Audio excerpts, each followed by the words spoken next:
So if you want to make six figures, you can't just be talking about you want to make six figures. You hear what I'm saying to you tonight? If you do the three things I tell you to do tonight, I guarantee you, whatever it is you want to do in life, you'll be able to do. You will be able to accomplish whatever you want to academically, financially, relationally, whatever. So three things. All right, I'm going to tell you the story. I got to get out of here. And the story is about, you guys have probably heard about this before. It was a young man who, he wanted to make a lot of money, and so he went to this guru, right? And he told the guru, I want to be on the same level you're on. And so the guru said, if you want to be on the same level I'm on, I'll meet you tomorrow at the beach at 4 a.m. He's like, the beach? I said, I want to make money. I don't want to swim. Guru said, if you want to make money, I'll meet you tomorrow, 4 a.m. So the young man got there at 4 a.m. He all ready to rock and roll, got on the suit, should have worn shorts. The old man grabs his hand and said, how bad do you want to be successful? He said, real bad. He said, walk on out in the water. So he walks out into the water. Watch this. When he walks out into the water, it goes waist deep. So he's like, this guy crazy. Adrian, he's like, I want to make money. He got me out here swimming. I didn't ask to be a lifeguard. I want to make money. He got me in. So he said, come out a little further. Walked out a little further. Then he had it right around this area, the shoulder area. So this old man crazy. He's making money, but he crazy. He said, come on out a little further. Came out a little further. It was right at his mouth. My man like, I'm about to go back in here. This guy is mine. So the old man said, I thought you said you wanted to be successful. He said, I do. He said, walk a little further. He came, dropped his head in, held him down, hold him down. My man getting scratching, holding him down. I got you. I know you brushed it out, but I got you. He had him held down. I need you for an illustration. He had him held down. Just before my man was about to pass out, he raised him up. He said, I got a question for you. Somebody answer the question for me. He said, when you were underwater, what did you want to do? Lee, I'm looking for a different word though than lip. What's that word? He said, I wanted to breathe. He told the guy, he said, when you want to succeed as bad as you want to breathe, then you'll be successful. I don't know how many of y'all got asthma in here today, but if you ever had an asthma attack before, you short of breath, SOB, shortness of breath, you wheezing. The only thing you trying to do is get some air. You don't care about no basketball game. You don't care what's on TV. You don't care about nobody calling you. You don't care about a party. The only thing you care about when you're trying to breathe is to get some fresh air. That's it. And when you get to the point where all you want to do is be successful as bad as you want to breathe, then you'll be successful.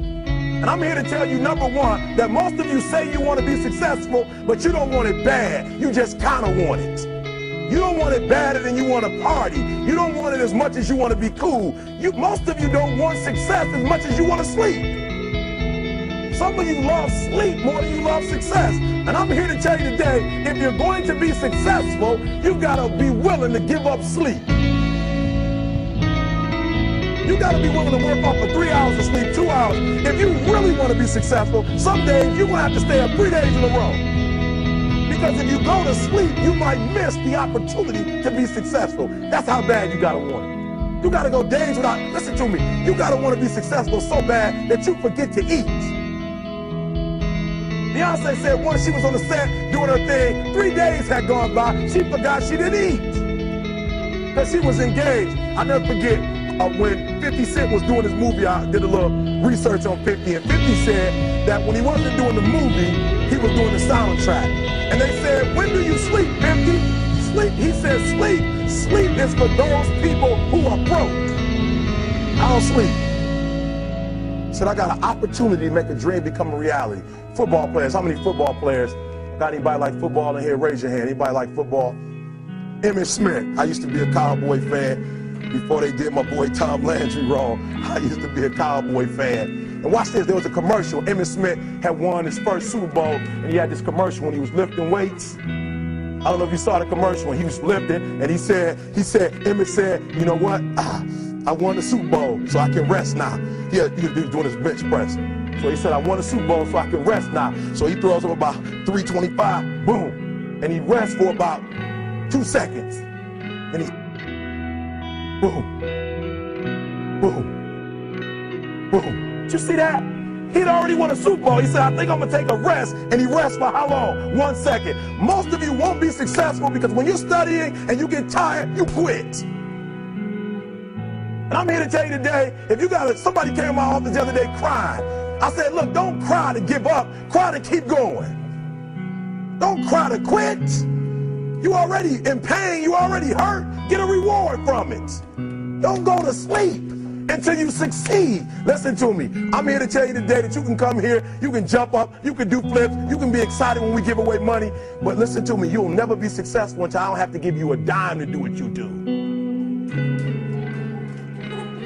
You won't be successful until you say, I don't need that money, because I got it in here. So listen to me. Emmett Smith said this at the end of the commercial. Emmett Smith said, all men are created equal. Some work harder in preseason. I'm going to say it again because you might have missed it. All men are created equal. Some work harder in preseason. So that means that there are some people who are going to see the professor, going to see the TA. And even when the professor says, I don't meet with you, my TA meets with you, you say, I don't want to talk to your TA.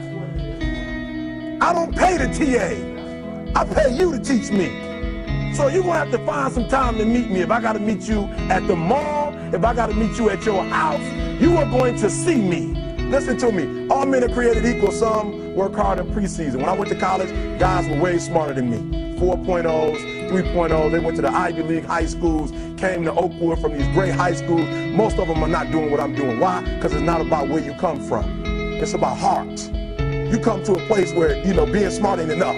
You got to have heart. That's number one. Watch number two. Number two, catch number two. I wrote it down. I want to make sure you got it. It says to be, watch this. We're talking about sacrifice now.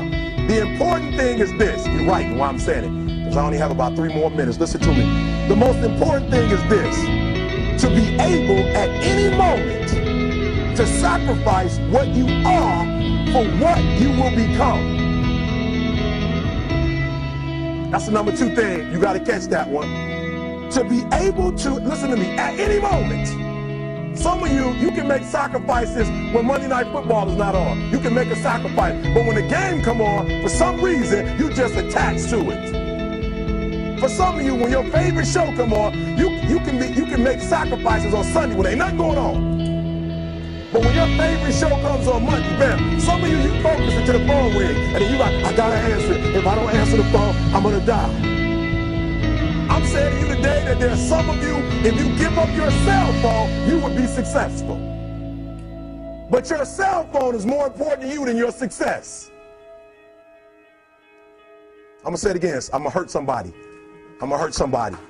Some of you need to give up your cell phone, because the time you spend on your cell phone could be used for your success. The time you could be using to be successful, you're using it on the cell. And the cell phone is not bringing you nothing but a bill. And somebody has told you you couldn't live without it. I'm talking about going deep now, giving up stuff.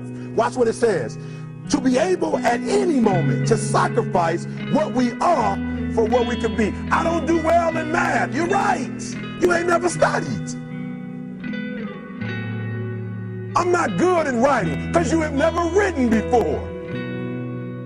But I dare you to fail in writing for a whole year to see if you can get to the end. I dare you to fail.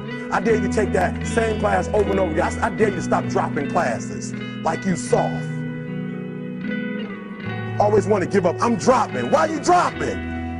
I'm so grateful that the slaves didn't drop and quit. Say, I'm just going to stop. I'm a slave. I'm just going to be a slave. I'm going to quit. Listen to me. The slaves said, we will live because one day we will become. We won't always be slaves.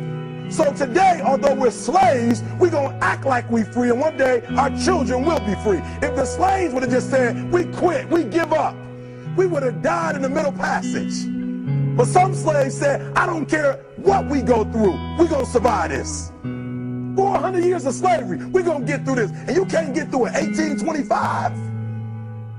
You can't get through a writing class, and you got tutor after tutor, resource after resource. The problem is, you ain't never felt no pain before. You're soft. It's a soft generation. You quit on everything. Our people did not quit. Harriet Tubman not only made it, she went back and got some more. She said, you know what, I made it, but I'm going to walk all, listen to me, shh. not ride the bus. I'm going to walk all the way back down to the south to get some more. And you quitting on 1825? Now watch this. You quit after you, listen to me, you get a sleeping bag and you wait for them.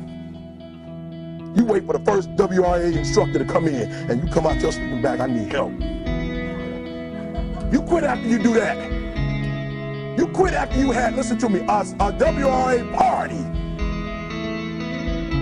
I'm having a party. Everybody come over. I got food, everything. And let them get over there. Let it be all the best writers. All right, I fooled y'all. I want to have a writing party.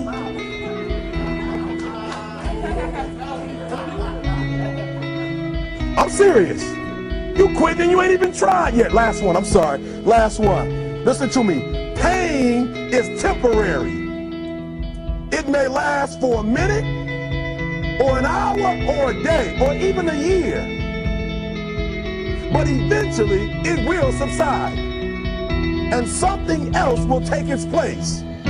If I quit, however, it will last forever. Listen to me, I'm telling you as I leave. I'm telling you as I leave, I was homeless for 2.5 years. And the problem with most of you never felt no pain before. Y'all spoiled. Y'all spoiled. Some of y'all spoiled, just bottom line. Your parents have done everything for you. You never had to do nothing for yourself. You're spoiled. We're going to keep it real tonight. Some of you are spoiled brats. Every time you ever got in trouble, somebody in your house got you out of it. Every time you've done something you're not supposed to do, people say, Eric, your mother's a tyrant. You're right. She kicked me out. You're right. She's mean, but she developed a man because she put me out there and said, you're going to have to grow up. And some of you have never learned to grow up. And so every time something get hard, you quit, you call mama. I dare you to take a little pain. I dare you. I dare you not to go home. Somebody said, I don't go home, I feel bad. Go through it. You ain't gonna die. At the end of pain is success. You're not gonna die because you're feeling a little pain. I'm not eating like I eat at home. That's why you're about to go to the next level, because if you keep eating like you ate at home, you'll keep being a boy or a girl. It's time to become man, woman. So don't worry about a little pain. My greatest asset is I was homeless, so I can't feel a whole lot of pain. I've already been alone. There's not a whole lot of hurt I can feel on a little paper, on a little test. So I leave you, listen to me. We have gotten to a point where it's midterms and we're moving forward. The days of you getting money, I'm not saying we quitting, but I'm saying the day has got to go from external to internal. You have to give it everything you got. No more TV, no more parties, no more playing. If you don't have a 4.0, what you need to be doing is studying. Get off the phone. I'm sorry, I'm not available until the end of this year. No, I'm for real. You reached the right number, but you called me at the wrong time. Call me back January 1st. I'm about to get busy now.